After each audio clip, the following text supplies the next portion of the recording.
পৃথিবীর যেখানেই মায়ের খাচ্ছে দেখবেন মুসলমান মায়ের নিচে আছে, উপরে মুসলমান নেই, তারপরও পৃথিবী বলবে মুসলমান সন্ত্রাসী। আমাদের অনেক মুসলমানকে তারা কনভিন্স করে ফেলেছে, অনেক মুসলমানের সন্তান কনভিন্স হয়ে গেছে, হ্যাঁ তাই তো, মুসলমানরা অনেক অশান্তি সৃষ্টি করে। দুইটা বিশ্বযুদ্ধ তো মুসলমানরাই করেছিল না? মুসলমানরা না? কত মানুষ মারা গেছে দুই বিশ্বযুদ্ধে? কত মানুষ? 100 মিলিয়নের বেশি মানুষ হত্যা করা হয়েছে দুইটি বিশ্বযুদ্ধে। মুসলমানরা করেছে। মুহাম্মদ সাল্লাল্লাহু আলাইহি সাল্লাম তার আদর্শকে পৃথিবীতে প্রতিষ্ঠিত করতে গিয়ে 27টি যুদ্ধে তাকে সশরীরে অংশগ্রহণ করতে হয়েছে। 27টি যুদ্ধে 27টি যুদ্ধে তিনি অংশগ্রহণ করেছেন। এই সকল যুদ্ধে যত মানুষ মারা গেছে সবগুলোর যোগফল কত জানা আছে আমাদের কারোর? মাত্র 1000 মানুষ। এর মধ্যে 600 জন বিশ্বাসঘাতকতার অপরাধে দণ্ডিত হয়ে মৃত্যুদণ্ডের মুখোমুখি হয়েছে, আর বাকি 400 মানুষ মারা গেছে 27টি যুদ্ধে। কল্পনা নয়, গল্প নয়, বাস্তব।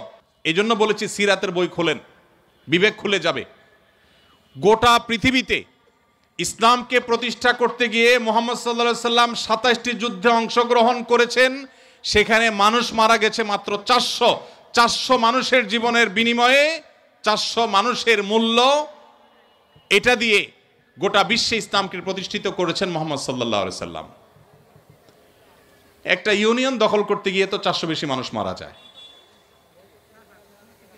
আজকের পৃথিবীর মানবতার সবক দেওয়া মানুষগুলো পাখির মতো মানুষ মেরে যেখানে সমান করে ফেলছে, সেই মানুষগুলোই আবার মুসলমানদেরকে বলে যে মুসলমানরা নাকি সন্ত্রাসী, মুসলমানরা নাকি পৃথিবীতে অশান্তি সৃষ্টি করছে।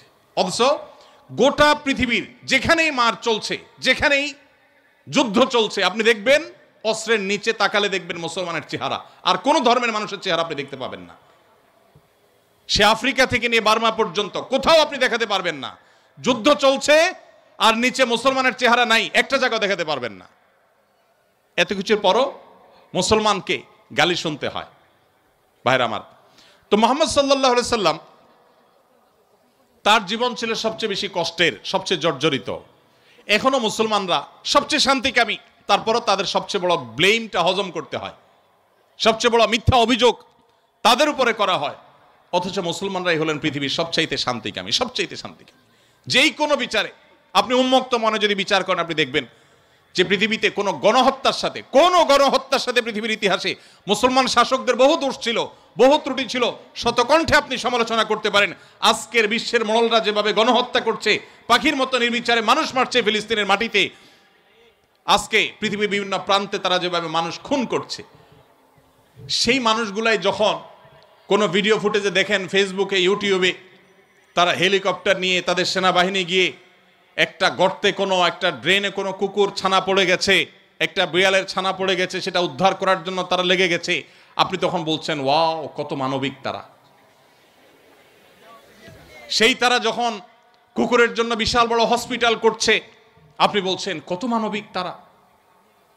অথচ এরাই নির্বিচারে পাখির মতো মানুষ হত্যা করছে। এবং অনেক সভ্য দেশ আছে যেই দেশে শুধু ফিলিস্তিনি, নির্যাতিত ফিলিস্তিনিদের পক্ষে পতাকা নিয়ে আপনি রাস্তা বের হবেন, রাষ্ট্রের আইন অনুযায়ী আপনি অপরাধী বিবেচিত হবেন। এখনো আছে, এই সভ্য পৃথিবীতে আছে।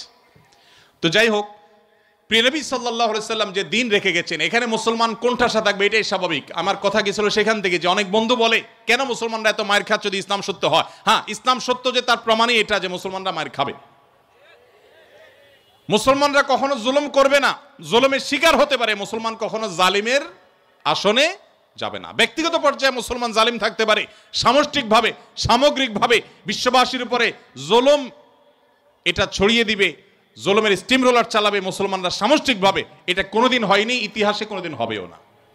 অতএব যারা মনোবেদনা আছেন, কষ্টে আছেন, বিপদে আছেন, ভেঙে পড়েন যে এত বিপদ কেন, তারা নিজেদেরকে অনেক সময় মনে করেন যে আমি অপরাধী। না, এটা বরং সান্ত্বনার ব্যাপার। যে যত ইমানদার হবে তার জীবনে যত পরীক্ষা আসবে, তার থেকে তত কষ্ট করতে হবে এবং কষ্টের মধ্য দিয়ে পার হতে হবে। ইমানদারের সাফল্য হলো যে যত কষ্টই হোক না কেন, একভাবে না একভাবে কষ্ট শেষ হবে। কোনোভাবে যদি শেষ না হয়, মৃত্যুর মাধ্যমে শেষ হবে। এরপরে যদি আল্লাহ তাআলা আমাকে জান্নাত অফার করেন, যে বান্দা তুমি অনেক কষ্ট করেছো, তোমাকে আমি জান্নাত অফার করছি, তাহলে আমার সারা জীবনের কষ্টের বিনিময়ে অনন্তকালের জান্নাত পেয়ে গেলে এটা নিশ্চয়ই লাভজনক ডিল। ভাইরা আমার, দুঃখ বা কষ্টে যখন থাকি তখন আমরা সাধারণত এই বিষয়গুলোকে এভাবে অনুভব করতে পারি না, একটু কষ্ট হয়। যখনই আপনি আমি দুঃখে পতিত হব, আমাদের নবীজির কথা স্মরণ করব, যে তার চাইতে দুঃখে কেউ ছিল না, সবচেয়ে কষ্টে ছিলেন, কিন্তু তার চাইতে সাকসেসও পৃথিবীতে কেউ ছিল না। ইন্টারেস্টিং বিষয়, সবচেয়ে দুঃখী মানুষ সবচেয়ে সফল মানুষ। কি অর্থে সফল? ওই যে তার মিশনকে তিনি সবচেয়ে ভালোভাবে বাস্তবায়ন করেছেন। প্রথম এবং দ্বিতীয় বিশ্বযুদ্ধের মধ্যে 100 মিলিয়ন মানুষ হত্যা করতে হয়নি। তার আদর্শকে তিনি পৃথিবীতে অত্যন্ত চমৎকারভাবে প্রতিষ্ঠা করে গেছেন, সবচেয়ে শান্তিপূর্ণভাবে, সবচেয়ে কম মানুষের জীবনের মূল্যের বিনিময়ে। তো অতএব কষ্ট যখন হবে আমাদের সবর করতে হবে ওই কথা চিন্তা করে। আমাদের সমাজে একটা কুসংস্কারাচ্ছন্ন বিশ্বাস আছে, উক্তি আছে, এখনো গ্রামে গঞ্জে এমনকি শহরে অনেক মানুষ আছে, কারোর যদি বিপদ আপদ পিছ না ছাড়ে, একের পর এক বিপদ লেগেই আছে। দেখবেন অনেকে কমেন্ট করে, লোকটা কত বড় অপরাধী হলে একটার পর একটা বিপদ লেগে আছে, কত খারাপ মানুষ। অথচ একটার পর একটা বিপদ লেগে থাকা এটা মানুষের খারাপ হওয়ার কোনো প্রমাণ নয়। একটা মানুষ ফেরেশতার মতো ভালো মানুষ হয়েও তার উপরে বিপদ হতে পারে, বরং কখনো কখনো লাগাতার এবং ধারাবাহিক বিপদ এটা তার সততার, আল্লাহ ভীরুতার, আল্লাহর নেককার বান্দা হওয়ার প্রমাণও হতে পারে। তো এই জন্য আমরা যারা বিপদগ্রস্ত আছি তাদের জন্য সান্ত্বনা হলেন নবী করিম সাল্লাল্লাহু আলাইহি সাল্লাম। আল্লাহ আমাদেরকে ধৈর্য ধারণ করার তৌফিক দান করুন। নিজের সাথে খারাপ কিছু হলে মনে প্রশ্ন তৈরি হয়, কেন আমার সাথেই এমন হলো, আমি কি দোষ করলাম? সেক্ষেত্রে আল্লাহকে এই ধরনের অভিযোগ দেওয়ার মতো পাপ করা থেকে কিভাবে বাঁচব, কি কি করলে নিজের কষ্ট দূর হবে? এখানে অনেক প্রশ্ন আছে, যে প্রশ্নগুলো আল্লাহ সম্পর্কে অভিযোগ কেন্দ্রিক। আমাদের অনেক ভাইরা ইসলামটাকে ওই যে ভালো করে বোঝা হয় নাই, ইসলামটাকে ভালো করে শেখার সুযোগ হয়নি। আমরা আমাদের বিবেক দিয়ে আল্লাহ সুবহানাহু ওয়া তাআলাকে জাজ করে অনেক প্রশ্ন করি। অনেক সময় আমাদের এরকম মনে হয় যে এত মানুষ থাকতে আল্লাহ আমাকেই বা কেন বিপদ দিলেন। একটু আগে যে প্রশ্নের উত্তরে আমরা বলেছি আল্লাহ তাআলা সবচেয়ে বেশি বিপদ দিয়েছেন তার রাসূলদেরকে, তার নবীদেরকে। তাহলে কি আল্লাহর নবী এবং রাসূলদেরকে আল্লাহ অপছন্দ করতেন? নাউজুবিল্লাহ। তাহলে কাউকে বিপদ দিয়ে তাকে যদি ভালো কিছু, তার চেয়ে ভালো কিছু আল্লাহ তাআলা দেন, তাহলে এই বিপদ বিপদ নয়। কোনো ডাক্তার যদি কোনো রোগীকে অপারেশন থিয়েটারে নিয়ে যান, সবকিছু বেঁধে বুধে তারপরে তাকে কাটাছেঁড়া করার জন্য প্রস্তুতি নেন, খোলা চোখে মেডিকেল সায়েন্স সম্পর্কে মিনিমাম ধারণা না থাকা মানুষের কাছে মনে হবে যে এই লোকটাকেই কেন বেঁধে এরকম কষ্ট দেয়া হচ্ছে। অথচ বাহ্যিক দৃষ্টিকোণ থেকে এটা কষ্ট দেয়া হলেও এটা মূলত তার জন্য উপকার করা। আল্লাহ রাব্বুল আলামিন বান্দাকে অনেক সময় পরীক্ষা করেন, অনেক সময় কষ্ট দেন। বান্দা যখন সেটাকে সবর করতে পারে, হজম করতে পারে, বিনিময়ে আল্লাহ রাব্বুল আলামিন তাকে এমন জিনিস দান করেন যা সে কল্পনাও করেনি। একটি আমল আছে যে আমলের বিনিময়ে আল্লাহ তাআলা দিবেন ব্ল্যাঙ্ক চেক দিয়ে বিনিময় দেওয়ার মতো করে, হিসেব ছাড়া। একটি মাত্র আমল আছে, আর কোনো আমল নাই। যে আমল সম্পর্কে আল্লাহ রাব্বুল আলামিন কোরআনে কারিমে বলেছেন যে এই আমলটি করলে দুনিয়াতে কোনো কাজের বিনিময় যেরকম ব্ল্যাঙ্ক চেক দিয়ে দিলে আমরা মনে করি যে ফিগার তার মতো বসা নিতে পারবে, সবচাইতে বড় অ্যামাউন্টটা সে বসাতে পারবে, ঠিক একইভাবে একটি আমল করলে কিয়ামতের ময়দানে বান্দাকে আল্লাহ তাআলা হিসেব করে করে কয় ওয়াক্ত নামাজ পড়েছ, কয়টা রোজা রেখেছ, কয় টাকা দান করেছ, কয়বার কোরআন তেলাওয়াত করেছ, কয়বার তাসবিহ করেছ, এভাবে হিসেব করে করে আল্লাহ তাআলা দিবেন না। আল্লাহ তাআলা থোক ব্ল্যাঙ্ক চেকের মতো হিসেব ছাড়া দিয়ে দিবেন একটা আমলের বিনিময়ে। সে আমলটা কি?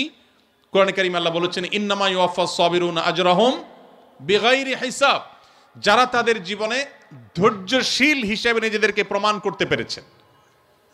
ইবাদত করতেও ধৈর্যের প্রয়োজন হয়, অপরাধ এবং পাপের পথ না মাড়ানোর জন্য ধৈর্যের সংযমের প্রয়োজন হয়, আর বিপদ আপদে কষ্টে তো নিজেকে ধৈর্যশীল রাখতেই হয়।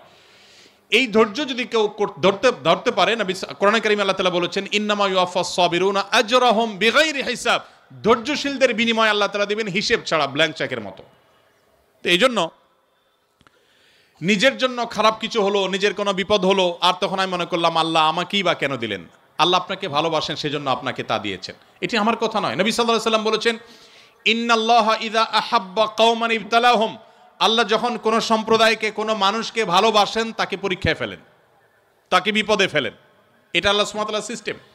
তো এই জন্য যারা বিপদগ্রস্ত হয়ে আমরা মন খারাপ করি তাদের জন্য এই সমস্ত হাদিসে রয়েছে সান্ত্বনা।